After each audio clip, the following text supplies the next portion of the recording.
नमस्कार प्यारे बच्चों,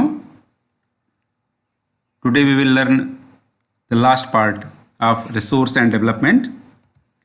First, we have to recapitulate what we have studied in first part and second part. First, we have studied about resources. What are resources? All the available things in environment on the earth which are useful for us are known as resource. And next, features of resources. There are 4 features. Limited resource are useful, we can use by the effort, and if we use technology we can get more benefit from the resource.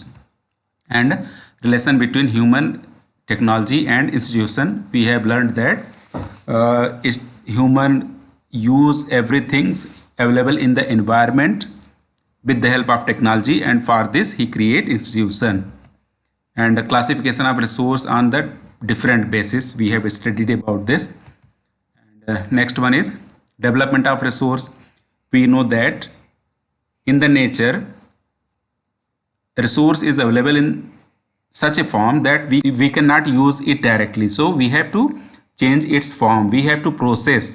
The process which makes a resource useful is known as development of resource. As crude oil is under the earth, we dig it and take out and refine it to use. Next, problem occur due to development of resources. It is known as global warming, global challenges and deforestation. All these kind of problem are raising due to more development of resources. Sustainable development, it is a kind of development by which we have to take care of our environment, and we have to think about coming generation, future generation. Environmental degradation ना हो और आने वाले लोगों के लिए, आने वाली पीढ़ियों के लिए भी संसाधन उपलब्ध हों. रियो डी जेनेरो अर्थ समिट 1992 वर्ल्ड के 100 से भी ज़्यादा अधिक देशों के राष्ट्र प्रमुख मिले और उन्होंने एक एग्रीमेंट साइन किया जिसे एजेंडा 21 के नाम से जानते हैं, ताकि आने वाले समय में लोग मिल करके, हर देश के लोग मिल करके जो global economical challenges, socio economical challenges create हो रही हैं डेवलपमेंट ऑफ रिसोर्स की वजह से, उससे मुक्ति पा सकें. Resource planning, because resource are limited and resource are useful, resource are valuable, so we have to make a plan for using it. Resource conservation, because resources are useful, resources are costly, resources are very important, so we have to conserve it. Land resource, what we have to study in this chapter, it is land resource. We will study that India has land under a variety of relief features. बहुत तरह तरह का उपयोग हो रहा है. भारत में ज़मीन पाई जाती है, जैसे माउंटेन्स हैं, प्लेट्यूज हैं, प्लेन्स हैं और आइसलैंड हैं. 3-4 भागों में इसको बांट सकते हैं. प्लेन्स 43% हैं, माउंटेन्स 30% हैं, प्लेट्यू 27% हैं. This plain is useful for agriculture as well as for industries. ये जो प्लेन वाला इलाका है ज़्यादा इंपॉर्टेंट है, क्योंकि यही जो है एग्रीकल्चर के लिए और इंडस्ट्रियल यूज़ के लिए मायने रखता है. Net sown area is 54% of plain. ये नेट सोन एरिया क्या है? वह एरिया नेट सोन एरिया कहलाता है जिस पर साल भर में कम से कम एक बार खेती अवश्य होती हो. The area is known as net sown area on which use it once for agriculture. And this is chart India land under important relief features. 27% plateaus, 43% plains and 30% mountains. We can see in this picture in the textbook also. Land utilisation, भारत में जो land utilisation है वो कैसा है इसको देखते हैं. फॉरेस्ट के रूप में यूज़ हो रहा है. Land not available for cultivation, बहुत सारी ज़मीन ऐसी है जिस पर खेती नहीं हो रही है, और इसको 2 भागों में बांट सकते हैं, barren and waste land. Barren and waste land means non fertile. Barren means non fertile, waste land जो बेकार पड़ी ज़मीन है, बेकार हो गई है. बी है land put to non agricultural uses, ऐसी ज़मीन जो जिस पर खेती नहीं की जा सकती है, जो रिजर्व है किसके लिए? बिल्डिंग्स के लिए, रोड्स के लिए और फैक्ट्रीज़ के लिए. सी थर्ड है अदर अनकल्टिवेटेड लैंड्स एक्सक्लूडिंग फैलो लैंड्स. बहुत सारी ज़मीन ऐसी है जो जिस पर खेती नहीं हो रही है, कल्टिवेशन के योग्य है, कल्टीवेशन की योग्य है लेकिन उस पर खेती नहीं हो रही, excluding fallow land. What is fallow land? Fallow land is a land which is fertile but it is left out for agriculture. खेती नहीं हो रही है, इस पर परती पड़ी हुई है, ऐसे ही पड़ी हुई है। Permanent pastures and grazing land, बहुत सारी जमीन ऐसी है जो पशुओं के चरागाह के रूप में है। Land under miscellaneous tree crops, बहुत सारे ऐसी ज़मीन पड़ी है जहाँ वृक्ष वाली खेती हो रही है, फल लगे हुए हैं, अंगूर के, अनार के, ऐसी ज़मीन पड़ी हुई है। सी है culturable waste land from more than 5 year, बहुत सारी ज़मीन ऐसी है जो 5-6 साल से ज़्यादा हो गया है, वेस्ट लैंड के रूप में है, लेकिन यह वो अगर चाहें लोग जो है तो खेती कर सकते हैं। लैंड यूटिलाइजेशन कंटिन्यू करेंगे। फैलो लैंड, फैलो लैंड जैसे हमने बताया कि ऐसी ज़मीन जो उपजाऊ है लेकिन 2-3 साल 4 साल से ऐसे ही पड़ी है, उस पर कोई खेती नहीं हो रही है। इसको 2 भागों में बांटा गया है। Current fallow, current, what is current fallow? Left without cultivation 1 और लेस देन 1 ईयर, जो 1 साल से ही खाली पड़ी हुई है, उसके पहले खेती होती थी उस पर। Other than current fallow left uncultivated for the past 1 to 5 agricultural year, 1 से ज़्यादा हो गया है जिस पर खेती नहीं हो रही, 1 से 5 साल तक। Net sown area, net sown area हमने आपको बताया कि ऐसी ज़मीन नेट सोन एरिया कहलाती है जिस पर कम से कम एक बार खेती होती हो, और area sown more than once in an agriculture years plus net sown area is known as gross cropped area. ऐसा भूभाग जिस पर कम से कम एक बार खेती होती हो प्लस ऐसा भूभाग जिस पर 2 बार खेती होती हो, दोनों का एरिया जोड़ दें तो वो क्या है? ग्रॉस क्रॉप्ड एरिया है ये। This is land utilisation and land use pattern in India. जो ज़मीन है भारत की वो 3.28 मिलियन स्क्वायर किलोमीटर है। We can read this, we can study this. The use of land is determined both by physical factors such as topography, climate and soil types. ज़मीन का use कैसे हो रहा है ये इस पर निर्भर करता है कि वहाँ की ट्रोपोग्राफी, यानी माउंटेन है, प्लेन है, नदियाँ हैं, इसके आधार पर क्लाइमेट कैसा है इसके आधार पर, और कौन सी ज़मीन पाई जाती है इसके आधार पर ज़मीन का जो यूज़ है, use of land is determined, fix किया हो सकता है। मैदानी इलाकों में ज़्यादा लोग रहते हैं, पर्वतीय पठारी इलाकों में लोग कम रहते हैं, जहाँ का क्लाइमेट अच्छा है वहाँ ज़्यादा लोग रहते हैं, ज़्यादा ज़मीन यूज़ करते हैं, इस तरीके से। as well as human factors such as population density, technological capacity and culture and traditional. These are the things by which we can determine the use of land. ज़मीन कम होगी खेती के लिए, पूरी ज़मीन पर लोग होंगे, टेक्नोलॉजिकल अवेलेबिलिटी कैसी है इसके ऊपर डिपेंड करता है, कल्चर एंड ट्रेडिशनल पैटर्न वहाँ का कैसा है, लोग खेती करना पसंद करते हैं कि नहीं करते हैं, इसके ऊपर डिपेंड करता है। Land use pattern in India continue. Total geography area of India is 3.28 million square kilometre. Land use data जो है however is available only for 93%, and total area because the land use reporting for most of the north east states except, के अलावा बाकी जो दूसरे north east के state हैं उनके बारे में पूरी जानकारी नहीं है। जम्मू कश्मीर का कुछ हिस्सा है जिसके बारे में पूरी जानकारी नहीं, कुछ हिस्सा पाकिस्तान के अधिकार में है, पीओके के नाम से जानते हैं, कुछ हिस्सा भारत का चाइना के अधिकार में जिसको अक्साई चीन के नाम से जानते हैं, तो उन सब के बारे में ज़्यादा आंकड़ा नहीं है। Forest area is less than desired 33% in the national forest policy.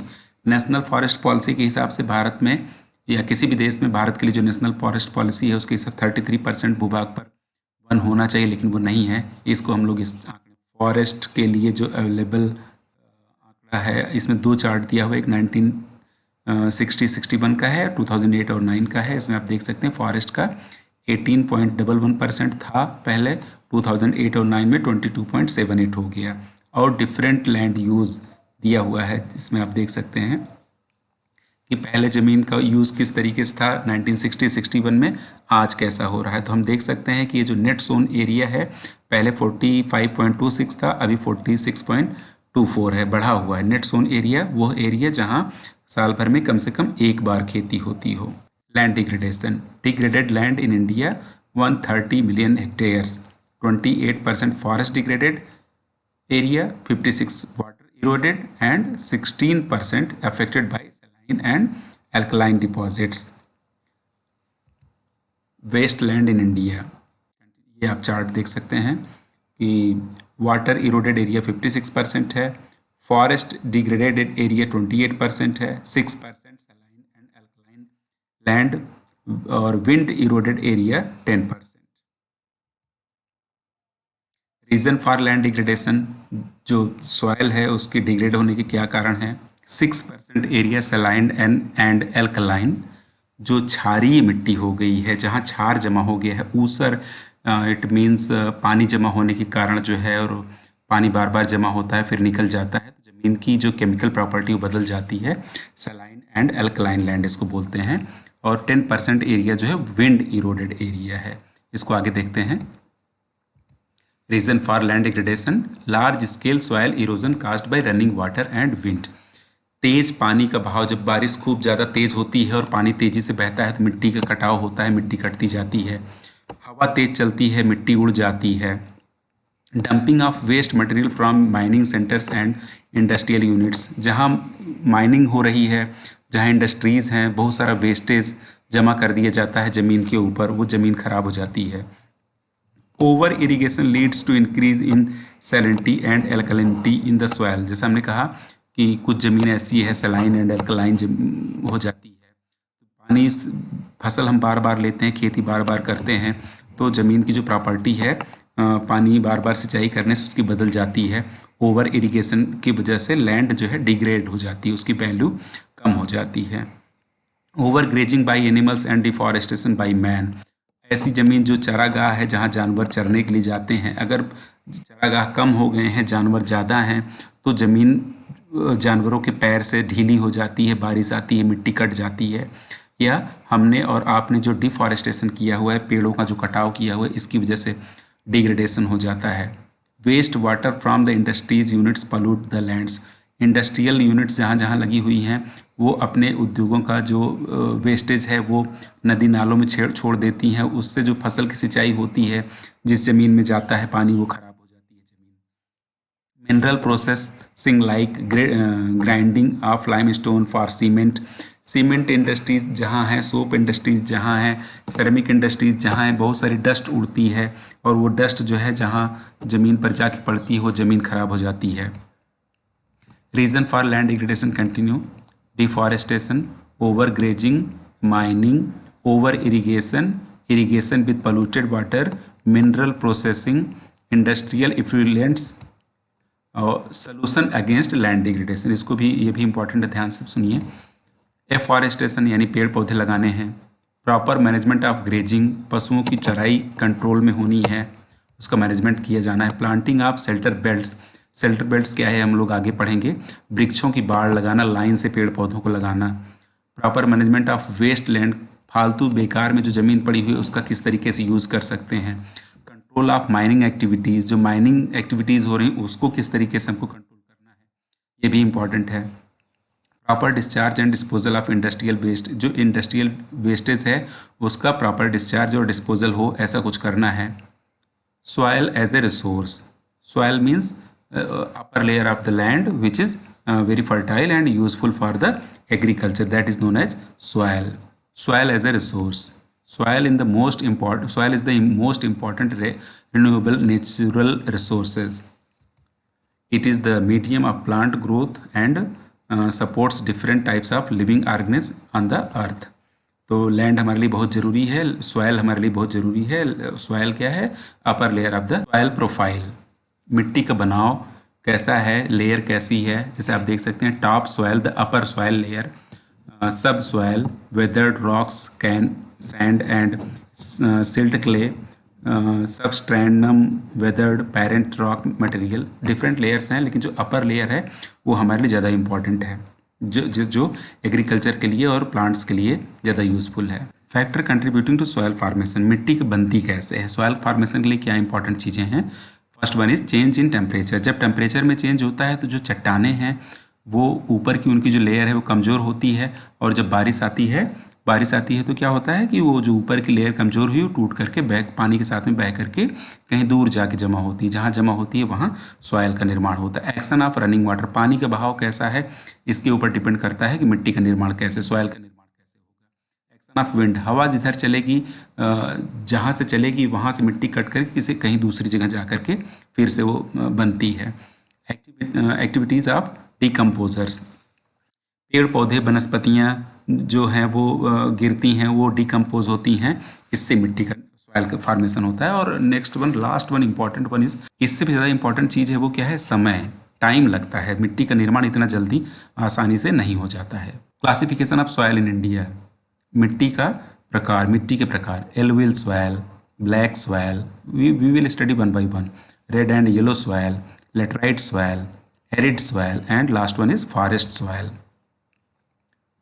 This is the picture, type of soil, alluvial soil, red soil, black soil, laterite soil, arid soil, desert soil same है। arid soil और desert soil एक ही है। mountain soil, first one is alluvial soil। ये देखने में गीली हो जाने पर ऐसे दिखती है। केमिकल प्रॉपर्टी कैसी है, कहाँ पाई जाती है, ये ज़्यादा इंपॉर्टेंट है, इसको देखना है अपने को। Property, alluvial soil are very fertile, इसकी जो प्रॉपर्टी है वो बहुत ही फर्टाइल होती है, नंबर 1 की मिट्टी समझी जाती है। Mostly this soil contains adequate proportion of potash, phosphoric acid and lime which are ideal for the growth of sugar cane, paddy, wheat and other cereal crops. ये बहुत इंपॉर्टेंट और फर्टाइल सॉइल है। ये केमिकल प्रॉपर्टी इसकी, इसको याद रखना है आपको। और एलुवियल सॉइल के बारे में कुछ और चीज़ें, spread in India, these have been deposited by river system, the Indus and the Ganga and the Brahmaputra, also found in eastern coastal plains, the deltas of the Mahanadi, Godavari, Krishna and Kaveri. नदियों के द्वारा जो पानी के साथ में मिट्टी बह करके आती है और जमा हो जाती है, उसी से इसका निर्माण होता है, इसलिए very fertile soil. Type of alluvial soil दो प्रकार की होती है, न्यू बांगर और खादर। बांगर जो है वो ओल्ड एलुवियल सॉइल के नाम से जानी जाती है, खादर जो है न्यू एलुवियल सॉइल के नाम से जानी जाती है। Bangar is the largest part of the northern plains and is composed on the oldest alluvial soil. The flood plains formed by younger alluvial soil are called khadar. तो पुरानी वाली जो है बांगर कहलाती है, नई वाली खादर कहलाती है। They lie above the flood plains. They resemble terrace. आज के समय में ये बांगर जो है वो उन इलाकों में पाई जाती है जहाँ पहले बाढ़ से पानी पहुँचता था। The soil in this region is renewed every year and is highly fertile. Khadar वह मिट्टी है जो हर साल आज के समय में जहाँ बाढ़ का पानी पहुँच रहा है, फ्लड का पानी पहुँच रहा है, वहाँ ये पाई जाती है और बहुत ज़्यादा उपजाऊ होती है। बांगर में the soil of this region is locally known as kankar and is composed of calcareous deposits. And ये उसमें बता रहे हैं कि बांगर वाले में कंकर पाए जाते हैं, इसको कंकर के नाम से भी जानते हैं, और इसमें कैल्शियम की कुछ चीज़ें पाई जाती हैं। दिस रीजन इज खादर में this region is very suitable for intensive agricultural activities. Khadar वाली मिट्टी जो नई एलुवियल सॉइल है, न्यू एलुवियल सॉइल है, ज़्यादा फर्टाइल होती है, कृषि के लिए ज़्यादा योग्यफुल है। ब्लैक सॉइल, रेगर सॉइल भी इसको कहते हैं। स्प्रेड इन इंडिया, स्प्रेड कहाँ कहाँ भारत में है, spread over north west Deccan plateau, plateau of Maharashtra, Saurashtra Gujarat का जो पश्चिमी इलाका है उसे सौराष्ट्र के नाम से जानते हैं। In the upper Malwa Madhya Pradesh and Chhattisgarh and extend in the south west and south east direction along the Godavari and the Krishna. Black soil पाई जाती है, इसकी कुछ फीचर्स हैं जिसको हम आगे पढ़ेंगे और मैप में देख सकेंगे हम इसको कि कहाँ कहाँ पाई जाती है। ब्लैक सॉइल की जो प्रॉपर्टी है, cotton, hence another name black cotton soil, इसका एक अलग से नाम भी है ब्लैक कॉटन सॉइल, क्योंकि black soil is very useful for the growing of cotton crops. Black soil are made up of extremely fine clay, बहुत चिकनी मिट्टी होती है। Their capacity is to hold moisture, पानी को ज़्यादा सोखती है, एब्जॉर्व करती है, मॉइस्चर को होल्ड करती है। They are rich in soil nutrients, they are poor in phosphoric contents, they develop deep crack during hot weather, जब सूख जाती हैं तो क्रैक हो जाती है, which helps in proper aeration of the soil, और जब क्रैक हो जाती है तो उसमें हवा समा जाती है, हवा घुस जाती है। जो दीज सॉइल्स आर स्टिकी, और ये जब गीली होती है तो बहुत चिपचिपी हो जाती, चिपकती है ये। रेड और येलो सॉइल कुछ इलाकों में भारत में पाई जाती है। रेड और येलो सॉइल, वहाँ की जो केमिकल प्रॉपर्टी है उसके आधार पर इसका रंग लाल या पीला दिखता है, इसलिए इसको रेड सॉइल या येलो सॉइल के नाम से जानते हैं। Property, spread parts of Odisha, Chhattisgarh, southern parts of the middle Gangas plains and along the piedmont zone of the western Ghats. These soil have red color due to diffusion of iron in crystalline iron in crystalline and metamorphic rock. It look yellow when it found in hydrate form. जब गीली हो जाती है तो yellow जैसी दिखती है. Laterite soil looks like this. Laterite soil property spread Karnataka.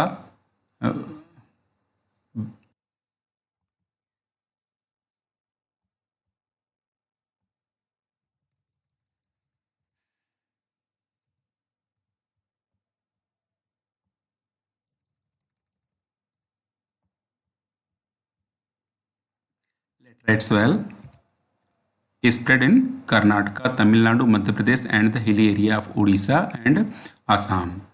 Crop after adopting appropriate soil conservation technique, particular in the hilly area of Karnataka, Kerala and Tamil Nadu, this soil is very used for growing tea and coffee. पानी जहाँ बहुत ज़्यादा बरसता है और पानी का जो पानी के कारण जो है जो फर्टिलिटी है, ह्यूमस है, वो जो है बह जाता है, फिर भी जो है सॉइल कंजर्वेशन के जो एप्रोप्रिएट वे हैं उनको अपना करके यहाँ फसलें की जाती हैं. जैसा आप देख रहे हैं जो है कि कॉफ़ी और चाय के लिए ज़्यादा उपयुक्त होती है, आसाम में भी पाई जाती है और गोवा में और केरला में ये जो लेटराइट सॉइल है काजू के लिए ज़्यादा प्रसिद्ध है. Laterite has been derived from the Latin word later, which means bricks. The laterite soil develop in area which high temperature and heavy rainfall. Humus contents of the soil is low. इसमें humus यानी fertility कम होती है, high temperature हो, heavy rainfall हो, यहाँ पाई जाती है. Laterite soil are suitable for cultivation with adequate depth of major and fertile. अगर हम जो है मिट्टी को पानी के साथ में बह जाने से रोक पाते हैं और फर्टाइल करने के लिए कुछ एफर्ट कर पाते हैं तो हम इसको एग्रीकल्चर के लिए यूज़ में ला सकते हैं. एरिड सॉइल या desert soil, its looks like this.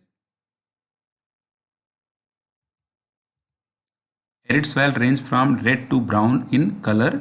They are generally sandy in texture. रेत की तरह रेतीली मिट्टी होती है, सैंडी मिट्टी होती है. एंड सलाइन इन नेचर, और ये क्षारी होती है. क्षारी इसलिए होती है क्योंकि पानी भाप बन के उड़ जाता है और नमक नमक रह जाता है, salt. In some area the salt content is very high and common salt is obtained by evaporation the water. ये उन इलाकों में पाई जाती है जहाँ हाई टेम्परेचर होता है, पानी भाप बन के उड़ जाता है और नमक पाई जाती है इस मिट्टी में. Due to dry climate, high temperature, evaporating is faster and the soil looks humus and moisture. और ये मिट्टी में पानी की और जो है मॉइस्चर की कमी होती है. Arid soil, the lower horizon of the soil are occupied by kankar because of the increasing calcium downward. इसके नीचे वाली जो तली होती है, ऊपर की जो मिट्टी है उसमें पानी की कमी होती है और नीचे जो है कैल्शियम पाया जाता है और जो कंकरीला पथरीला हो जाता है. द कंकर layer formation in the bottom horizon restrict the infiltration of water. और कैल्शियम पाए जाने के कारण जो है पानी जो है अंदर जमीन के जा नहीं पाता है, ऊपर ही रह जाता है और जब धूप आती है तो पानी भाप बन के उड़ जाता है. After proper irrigation these soil become cultivable as has been in the case of western Rajasthan. हम पश्चिमी राजस्थान में देख सकते हैं जहाँ जो है सिंचाई की पर्याप्त सुविधा है, वहाँ आज के समय में एरिड सॉइल में भी खेती हो रही है. फॉरेस्ट सॉइल, वन और जंगल जहाँ है, पत्तियाँ गिरती हैं, डिकम्पोज होती हैं और सॉइल का फॉर्मेशन होता है. प्रॉपर्टी देखते हैं. These soil are found in the hilly and mountains area where sufficient rain forest are available. The soil texture varies according to the mountain environment whether they are formed. जहाँ पानी ज़्यादा बरसता है, पर्वतीय इलाके हैं, पेड़ पौधे पाए जाते हैं, पत्तियाँ गिरती हैं, डिकम्पोज होती हैं. The soil texture varies according to the mountain environment where they are found. They are fertile and silty. ये उपजाऊ होती हैं. I valley side and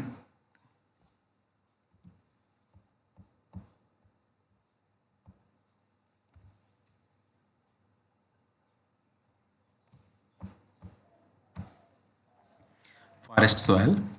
These soil are found in the hilly and mountains area where sufficient rainforest are available. The soil texture varies according to the mountain environment whether they are formed, they are fertile. तो पर्वतीय इलाके हैं जहाँ पेड़ पौधे ज़्यादा होते हैं, रेन फॉरेस्ट होते हैं, वहाँ पत्तियाँ गिरती हैं, कम डिकम्पोज होती हैं और मिट्टी का निर्माण होता है और ये फर्टाइल होती है। In the snow covered area of Himalaya this soil experience denudation and are acidic with low valley, particularly on the river, terrace and alluvial plains are fertile। जहाँ बर्फ गिरती है, मिट्टी बर्फ के नीचे पत्तियाँ दब जाती हैं और डिकम्पोज होती हैं और मिट्टी का निर्माण करती हैं, फर्टाइल सॉइल होती हैं। और कुछ कुछ जो है वही मिट्टी बाद में नदियों के द्वारा पानी के बहाव के साथ में कट करके जो है जो मैदानी इलाकों में आती हैं, एलुवियल सॉइल का निर्माण करती हैं। एलुवियल सॉइल जो है फर्टाइल सॉइल मानी जाती है। Major soil in India, we can see the map of India with the distribution of soil in the India. जहाँ जहाँ आप देख सकते हैं कि ग्रीन कलर का है वहाँ forest soil, alluvial soil, red and yellow soil, black soil, laterite soil and arid soil. Arid soil we can see it is found in the Rajasthan only.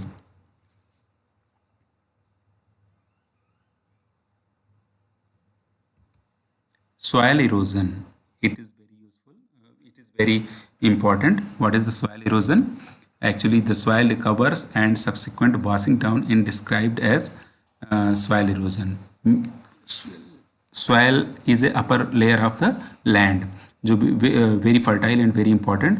पानी के बहाव के साथ में, हवा के बहाव के साथ में मिट्टी का जो ऊपरी लेयर है वो कट के बह जाती है, इसे जो है soil erosion कहते हैं। The process of soil formation and erosion go on simultaneously. Soil का फॉर्मेशन और इरोजन दोनों साथ में ही चलता रहता है। Generally there is balancing between the two, और इसी के बीच में बैलेंस होता रहता है। मिट्टी बनती रहती है, कटती रहती है, बनती रहती है और कटती रहती है। काजेज ऑफ सॉयल इरोजन क्या है? Human activities like deforestation, overgrazing, construction and mining, इसको हमने पहले भी पढ़ रखा है। डिफेक्टिव मेथड ऑफ फार्मिंग, ये वेरी इंपॉर्टेंट। अगर हम लोग जो है गलत तरीके से खेती करते हैं तो मिट्टी का कटाव, सॉयल इरोजन बढ़ जाता है। खेती क्या है अभी नेक्स्ट आगे आएगा, समझ में आएगा। प्लॉइंग इन रॉन्ग वे, गलत तरीके से खेतों की जुताई, ये भी हम आगे देखेंगे। सीट इरोजन क्या है ये देखेंगे, और विंड इरोजन क्या है ये भी देखेंगे। सॉइल इरोजन नेक्स्ट, इस तरीके से आप मैप में देख सकते हैं, चित्र में देख सकते हैं कि मिट्टी बहुत सारी कट के बह गई है जो है, और गड्ढे गड्ढे हो गए हैं जो है। This is known as soil erosion. ये हवा के कारण भी हो सकता है और पानी के कारण भी हो सकता है। सीट इरोजन कैसे है कि जब पानी बरसता है और मिट्टी की जो ऊपरी लेयर है एक सीट की तरह, चद्दर की तरह उड़ के बह के चली जाती है पानी के साथ में, that is known as sheet erosion. It is caused by water. Gullies erosion, high rainfall जहाँ होती है, मिट्टी कट के बह जाती है, नाली जैसी आकृतियाँ बन जाती हैं, इसको गलीज, नाली जैसी आकृतियाँ बन जाती हैं, इसको गलीज इरोजन कहते हैं।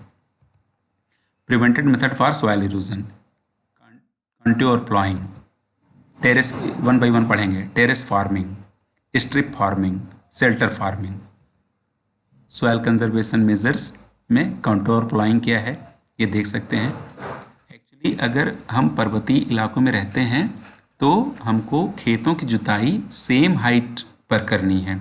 ऐसा नहीं कि एक बार नीचे आए फिर ऊपर जाएं, फिर नीचे आए फिर ऊपर जाएं। नीचे ऊपर होने से, बार बार नीचे ऊपर होने से क्या होता है, मिट्टी की लकीर ऐसी बनती है कि ऊपर से नीचे की ओर, ऊपर से नीचे की ओर आती है, और जब पानी बरसेगा तो ऊपर से बहुत सारी मिट्टी कटती चली जाएगी। जबकि जिस तरीके से सेम हाइट पर अगर हम जुताई करेंगे तो पानी, मिट्टी का कटाव पानी की वजह से कम होगा।